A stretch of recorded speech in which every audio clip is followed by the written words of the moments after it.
রাখে না, ধরো ঠাকুরকে ডাকো। নেই তো কি করবে? দাও দাও টাকা দাও, টাকা দাও ঠাকুরকে। পাপান এখন রথ নিয়ে বেরোচ্ছে। তুমি চলে, ও বাবা ওদের টানবে, বাবা রে বাবা। ওকে এখন ছেড়ে দাও, ওকে রাস্তা দিয়ে টানতে, এখন তুমি নিয়ে চলো। ভগবান। হ্যাঁ, আর ওকে হ্যান্ডেল করছি আমি। তুমি জুতো পরো, জুতো পরো।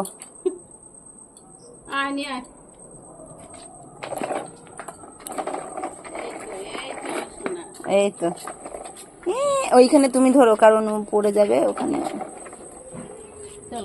চলো পাপান, জয় জগন্নাথ বলো, জয় জগন্নাথ। ওই দেখো হর হর করে টানতে টানতে নিয়ে চলো চলো চলো চলো। কাঁসর বাজাচ্ছে। পাপান তুমি নিয়ে আসলে না। ওই দেখো, ওই দেখো আরো কত দাদারা আসছে, দেখো চলে গেল। এটা হাতে বানিয়েছে ফুচকাটা।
জয় জগন্নাথ বলতে হবে।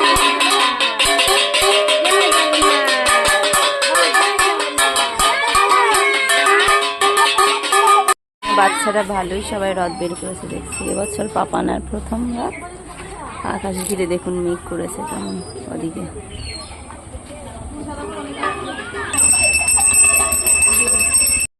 এক টান দিচ্ছে। ও বাবা, এই ট্রেনের মধ্যে ঢুকবি না।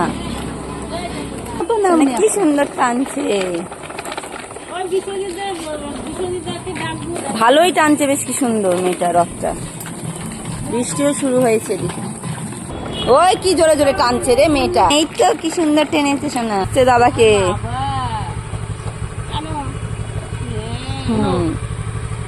ধরো, হ্যাঁ দেখো তুমি যাকে খুশি দেখো। হর হর হর হর করে কেমন টানছে সোনাটা।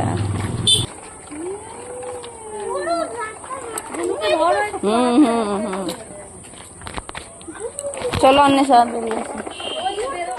তো আমাদের বাড়ি থেকে আমাদের নতুন বাড়ি পর্যন্ত, মাথা পর্যন্ত গেছিলাম। আবার ওই দিক থেকে ঘুরে এসে রিটার্ন এই যে পুচকেটা অন্বেষাকে দেখছেন, আমাদের পেছনেই বাড়ি। ওই বাড়ির পুচকেটা বুনুর সঙ্গে রথ টানলো, গেলাম। আর আদি বারোয়ারি পর্যন্ত গেছিলাম, ব্যাস এইটুকুনি। তারপরে রাস্তার মধ্যে তো রথ মত উল্টে দেখতেই পাচ্ছেন যে পাপানের এবার প্রথম নিজে হাতে রথ টানছে। বেশ গড়গড় করে কেমন করে রথ টেনে দিচ্ছে হুড়মুড় করে। ও তো বাচ্চা, অত তো বুঝতে পারছি না। তো যাই হোক ওই পর্যন্তই গেছিলাম। দেন একটুখানি দাঁড়িয়ে তারপরে ঢুকে পড়েছিলাম। পাপান কিন্তু রথের দড়ি এক ফোঁটাও একবারের জন্য কিন্তু ছাড়েনি। ও কিন্তু একভাবে রথের দড়িটা ধরেই ছিল, ছাড়ছিল না। যতই বলা হচ্ছিল যে পাপান একটু তুমি এবার ছেড়ে দাও, কিছু করো, তো কিন্তু ও এক ফোঁটাও কিন্তু রথের দড়ি হাত ছাড়াও করেনি। ও রথের দড়ি কিন্তু ও রথ হাতেই ছিল। রথটা বেশ সুন্দর টেনেছে।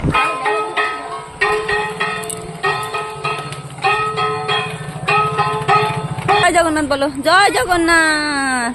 পাপান বাবা ও টানতে ব্যস্ত রথের দড়ি আমার মেয়ে। অন্বেষা তাকাও, আমি অন্বেষা ঠাম্মি সবাই রথ নিয়ে বেরিয়েছি। ঘুরে ঘুরে চলো আমরা যাই। হ্যাঁ শোনা, দেখো রথ নিয়ে আসছে পুচকে গুলো, মাথায় করে নিয়ে আসছে। যা ভালো হয়েছে। মহারানী আমার বাড়িতে কিন্তু এখন একদম বসে না, ও কিন্তু দাঁড়িয়ে দাঁড়িয়ে এভাবেই যায়। তারপর আমি তো আসলো কাজ থেকে রাত্রিবেলায়, তারপর মেয়েটাকে নিয়ে একটুখানি রথ দেখতে গেছিলাম। চলুন কোথায়। আজ রথের জন্য এই লাইনটা ভীষণভাবে বলতে ইচ্ছা করছে।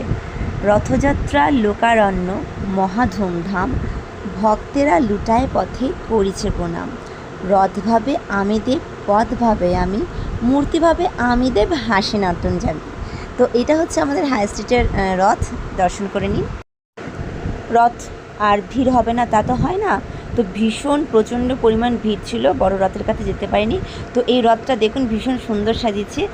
এইবার একটু কাছ থেকে রথটাকে দেখে নিন। আরও একটা রথ আছে, সেই রথটা দেখুন, আমার না ভীষণ পছন্দ হয়েছে, খুব ভালো লেগেছে রথটা। আপনাদের কেমন লাগলো আমাদের হাই স্ট্রিটের এই রথ, অবশ্যই কিন্তু আমাকে কমেন্ট করে জানাবেন। এই যে রথটা দেখুন, এই রথটা আমার খুব ভালো লেগেছে, কী সুন্দর সাজিয়েছে, কী সুন্দর দেখতে। তার আগের রথটা কিন্তু দেখতে বেশ সুন্দর ছিল। আপনাদের কেমন লাগছে একবার কিন্তু বললে জানাবেন যে আমার এই রথযাত্রার হাই স্ট্রিটের ভিডিওটা, রথটা কেমন লাগলো। কী সুন্দর সাজিয়ে দেখুন, আমার মাথায় ছাতাও দিয়েছে। তুমি দেখো না, তুমি দেখো।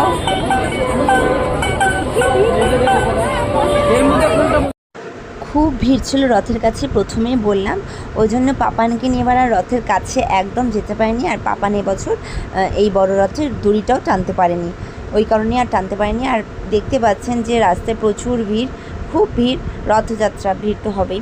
আর এই যে একতারাগুলো বেশ সুন্দর লাগছিল আমার, কিন্তু খুব ভালো লাগছিল দেখতে। আর এই ভিড়ের জন্য কোথাও যাওয়ার উপায় নেই, পুচকে আমার মেয়ে তো বাপের কোলেই ছিল।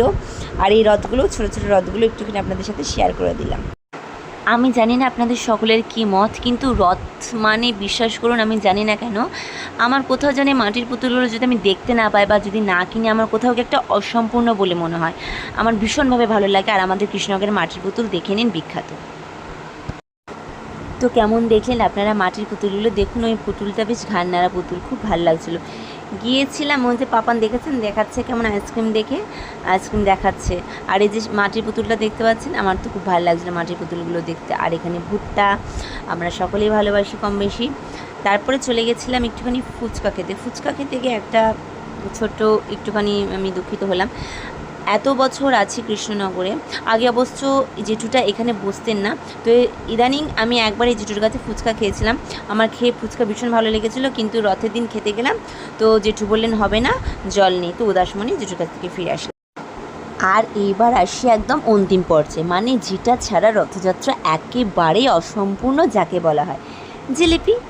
আমাদের তো রথে জিলিপি আর পাঁপড় না খেলে হয় না, তো যেহেতু পাঁপড়টা আর খায়নি, সেই জন্য পাঁপড়ের কাছে যাওয়া হয়নি, ভিডিওটা করা হয়নি। জিলিপি গিয়েছিলাম আনতে রথ মানেই, তো জিলিপি ভিডিওটা আপনাদের সাথে শেয়ার করলাম। আপনারা কি জিলিপি খেতে ভালোবাসেন? আমি খুব একটা ভালোবাসি না, একেবারে না বললেই চলে, খেতে হয় তাই খাই। অমিত ভালোবাসে। তারপরে বাড়ি আসলাম, অমিত আমাকে এবার কিচ্ছু কিনে দেয়নি, উল্টো রথে দেখতে হবে। আর পাপানাকে দেখুন, পাপানা কি কিনেছে আপনাদের সাথে শেয়ার করছে, ও নিজেই করছে। দেখুন, এই একটা লাইটিং তরোয়াল কিনেছে। আবার উল্টো রথে আপনাদের সাথে, উল্টো রথে আমার ছোট্ট পাপানের রথ জানা আপনাদের কেমন লাগলো অবশ্যই কিন্তু জানাবেন। আর ওকে একটুখানি আপনারা কেউ কিছু কমেন্ট করে জানাবেন, তাহলে ভীষণ ভালো লাগবে। আপনারা যদি কমেন্ট না করেন আমি বুঝতে পারবো না, করলেও আমার ভীষণ ভালো লাগবে। আপনাদের আমার মধ্যে অনেক অনেক ধন্যবাদ জানাচ্ছি। আর ছোট্ট পুচকি রচনা আপনাদের আবারও বলছি কেমন লাগলো অবশ্যই কিন্তু জানাবেন। টাটা।